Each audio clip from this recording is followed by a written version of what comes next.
दुनिया भी इस बीमारी से लड़ रही है। मध्य प्रदेश में आप सबके सहयोग से, जनता के सहयोग से इस बीमारी को परास्त करने में हम लोग जुटे हुए हैं। कोरोना ऐसा वायरस है जो एक दूसरे से मिलने के कारण, एक को हुआ और दूसरा उससे मिला तो उसके कारण फैलता है। और इसका इलाज एकमात्र है कि हम ये संपर्क आपस में ना करें, मतलब 2 गज की दूरी एक दूसरे के बीच रखें, हमेशा मास्क लगाए रखें। मैं भी हमेशा मास्क लगा के चल रहा हूं, अभी बोलते समय मैंने मास्क निकाला है। बार बार साबुन से हम लोग हाथ धोते रहें, सैनिटाइजर का उपयोग करें। एक तरफ ये सावधानी रखनी है तो दूसरी तरफ सरकार ने बीमारी से निपटने के सारे उपाय किए हैं। हम कोई कसर नहीं छोड़ रहे हैं। अभी लॉकडाउन का 3रा चरण चल रहा है। इस दौरान देश में लगभग सभी गतिविधियां बंद हो गई थी, लेकिन दूसरे चरण के बाद कुछ गतिविधियां प्रारंभ की गई हैं 3रे चरण में, और 17 तारीख को 3रा चरण समाप्त होगा, 4था चरण प्रारंभ होगा। उसमें और छूटें आर्थिक गतिविधियों की मिलेगी। प्रधानमंत्री जी के नेतृत्व में हम लोग लड़ाई लड़ रहे हैं। प्रधानमंत्री जी ने कहा कि जान है तो जान की रक्षा भी करना है, मतलब कोरोना से बच के भी रहना है, लेकिन दूसरी तरफ जहान भी है, मतलब दुनिया भी है, तो दुनिया भी चलते रहे। और इसलिए कई तरह की आर्थिक गतिविधियां हमको शुरू करना पड़ेगा, जिससे लोगों की रोजी रोटी लगातार चलती रहे। मेरे प्रिय विधायक साथियों, बहनों, भाइयों, अभी बड़ी संख्या में लोग अलग अलग राज्यों से चल के मध्य प्रदेश से दूसरे राज्यों में जा रहे हैं। दक्षिण पश्चिम के राज्यों से उत्तर प्रदेश जा रहे हैं, बिहार जा रहे हैं, छत्तीसगढ़, झारखंड जा रहे हैं। उन मजदूरों की भी सेवा और व्यवस्था करने का हम लोग प्रयास कर रहे हैं कि मध्य प्रदेश में पैदल ना चले, इसलिए बसों की व्यवस्था भी की है। और अपने जो मजदूर गांव में आ रहे हैं, वो मजदूर भी रेल से लाए जा रहे हैं, बसों से गांव पहुंचा रहे हैं, पूरी टेस्टिंग करके, स्क्रीनिंग करके, ताकि गांव में दूसरे को कोरोना ना हो। लेकिन अब एक चीज़ और है कि इतनी बड़ी संख्या में लोग आ रहे हैं तो रोजगार की व्यवस्था करनी पड़ेगी। हम भरसक कोशिश कर रहे हैं। अलग अलग योजनाओं के अंतर्गत खूब पैसा भी हमने लोगों के खाते में डाला है। पहले 3 महीने का अनाज, बाद में फिर 2 महीने का अनाज, निःशुल्क 1 किलो दाल, 5 किलो प्रति व्यक्ति गेहूं या चावल, वो भी दिया है।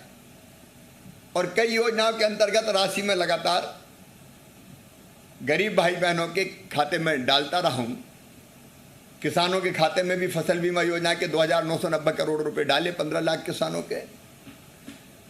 अब चूंकि गतिविधियां और तेजी से शुरू करना है और व्यक्ति की जरूरत होती है, परिवार की जरूरत होती है एक मकान, रोटी कपड़ा के साथ जिंदगी चलाने के लिए मकान की जरूरत होती है। हर एक का सपना होता है कि काश मेरे पास भी छोटा भले हो लेकिन पक्का मकान होता। और ये सपना मकान बनाने का पूरा हो रहा है प्रधानमंत्री आवास योजना के अंतर्गत। इसमें 60% पैसा भारत सरकार भेजती है, प्रधानमंत्री जी, और 40% पैसा राज्य सरकार इसमें लगाती है।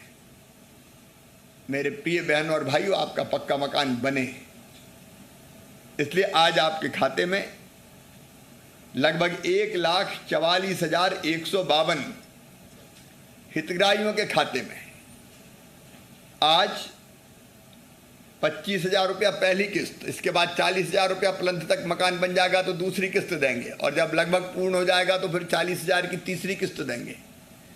3 किस्तों में 1,20,000 रुपये की राशि आपके खाते में आएगी। शौचालय के लिए 12,000 रुपया, टॉयलेट के लिए अलग से मिलेंगे, और मनरेगा की मजदूरी भी करके आप मजदूरी भी ले सकते हैं अपना मकान बना के। तो आज ऐसे 1,44,152 बहनों और भाइयों के खाते में 360 करोड़ रुपए की राशि डाली जा रही है प्रथम किस्त के रूप में। ये 360 करोड़ रुपया तो पहली किस्त के, लेकिन आने के बाद मैंने मुख्यमंत्री बनने के बाद देखा कि दूसरी किस्त नहीं मिली कई को, मकान अधूरे पड़े हैं, जितना बना उतना बना पड़ा है, बरसात आने वाली है और इसलिए हमने जो निर्माणाधीन मकान है अधूरे पड़े हैं उनको पूरा करने के लिए 34,265 हितग्राहियों के खाते में, किसी के खाते में दूसरी किस्त, किसी के खाते में तीसरी किस्त, किसी के खाते में चौथी किस्त, उसके भी 91 करोड़ 7 लाख रुपया आज खाते में डाले जा रहे हैं। इस प्रकार आज कुल मिला के 451 करोड़ रुपया 1,78,417 भाई बहनों के खाते में डाले जा रहे हैं। जिनको प्रथम किस्त मिली वो तुरंत मकान बनाना प्रारंभ करे, जिनको दूसरी या तीसरी किस्त मिली है वो अपने मकान के काम को पूरा करे, कोशिश करे कि बरसात के पहले पूरा हो जाए ताकि बरसात में वह अपने नए मकान में रहे। मैं आप सब बहनों और भाइयों को, मेरे विधायक मित्रों को शुभकामनाएं देता हूं। विधायक लगातार हमारे आपके साथ बैठे हैं, वो मुझे बताते रहे कि मकान पूरा नहीं हुआ, किस्त नहीं आई, और इसलिए उनसे जानकारी मिली। उस जानकारी के आधार पर फिर ये योजना बना के आज आपके खाते में राशि डाली जा रही। मैं अपने सभी विधायक साथियों को भी धन्यवाद दूंगा।